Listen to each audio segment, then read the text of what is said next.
Hey, welcome to the Soul Pod. This is Stacy. This video is for you if you ever get that feeling where you feel like life's unfair. Maybe you're having one of those days now. Life's unfair. The prominent Israeli psychologist Chaim Ganat said, happiness is not having what you want, it's wanting what you have. Cute, right? Cute saying. But let's unpack that because there's something to this. There's much more than you might realize.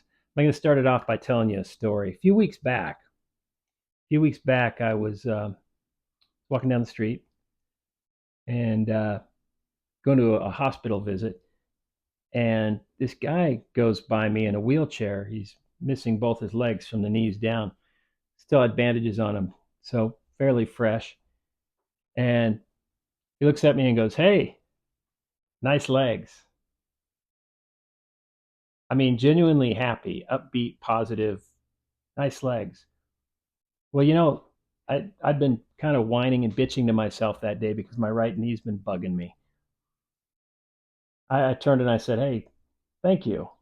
And thank you for the perspective. I think I needed that today." He smiled and just rolled on. I did. I needed that. I needed that. You see, this guy's got every reason in the world to gripe, to bitch, to complain, to be upset, to woe is me.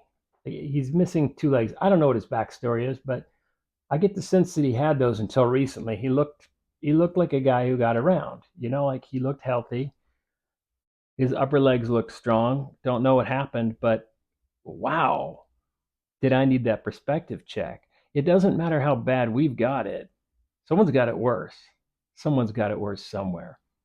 And in that moment, man, I just looked over at him and I was like, man, every reason in the world to complain. And what does he say?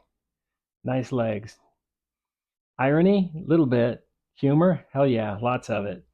He was rolling with it. He's taking what he has and he's making himself okay with it. It's not having what you want. It's wanting what you have. Now, does that mean he wants his legs to be bad? No, but he accepts it as it is. If he wants something different, if he complains about not having what he wants, is that going to change his reality in that moment? The fact that he doesn't have those knees or those legs from the knees down? No. So it all ultimately becomes about attitude. It becomes about the way we look at life. Because we're not going to change the situation we're in. We better embrace the situation we're in. And it's not as hard as you might think. I mean, here was I whining and bitching about my sore knee, and by comparison, what problems do I really have here, right?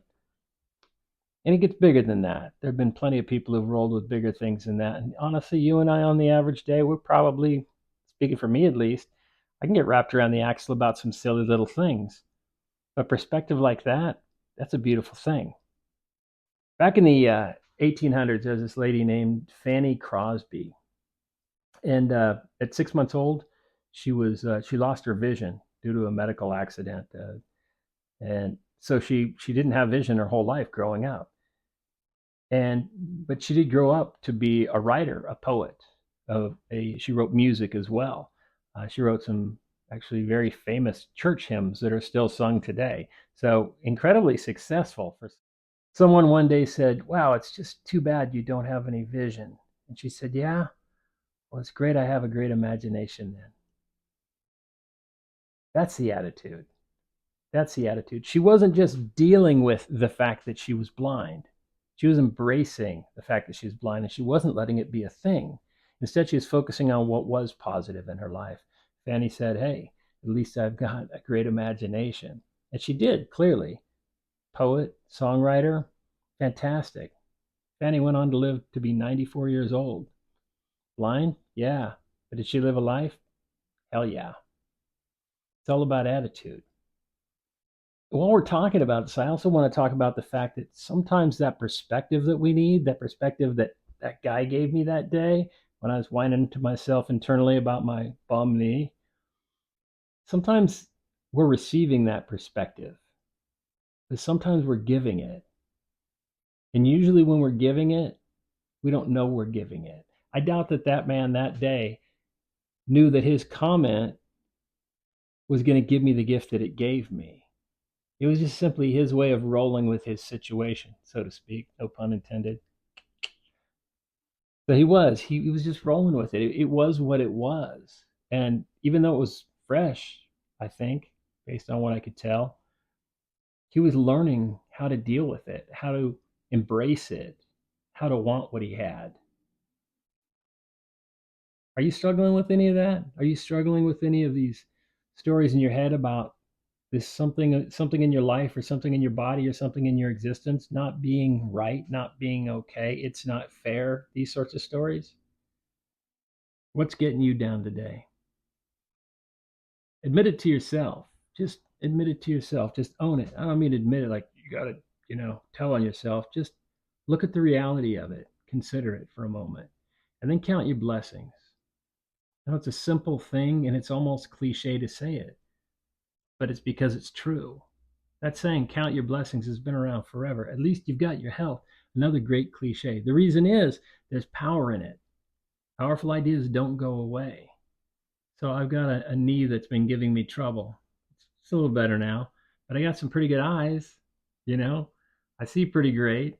Pretty good elbows. You count what does work instead of lamenting on what doesn't. And I'm speaking from experience. I'm as guilty as anyone looking at my wants, needs, and desires, and wishing I had more of what I wanted, needed, or desired, while looking at the things that I don't have that are affecting me right now. The thing about being human is there's always something we can lament over, but there's so much more that we can embrace and enjoy. So today, get out there, consider the things that you're lamenting, and allow someone, look for that perspective, allow them to give that perspective to you. And if you see the opportunity today, give some perspective too. And you know how to do that? By getting positive about your situation, whatever it is. Share that with a really positive attitude. The ripple effects will be incredible. Thanks for being here. Thanks for tuning into the show. If you haven't checked out the Soul Podcast yet, check it out. You'll like it. About to launch season 4, and I think you're going to have a lot of fun with it. It's these sorts of topics, but on a larger scale. Bigger research goes into them. They're a bit longer. Great for listening to on a drive or at work. Shh, don't tell the boss.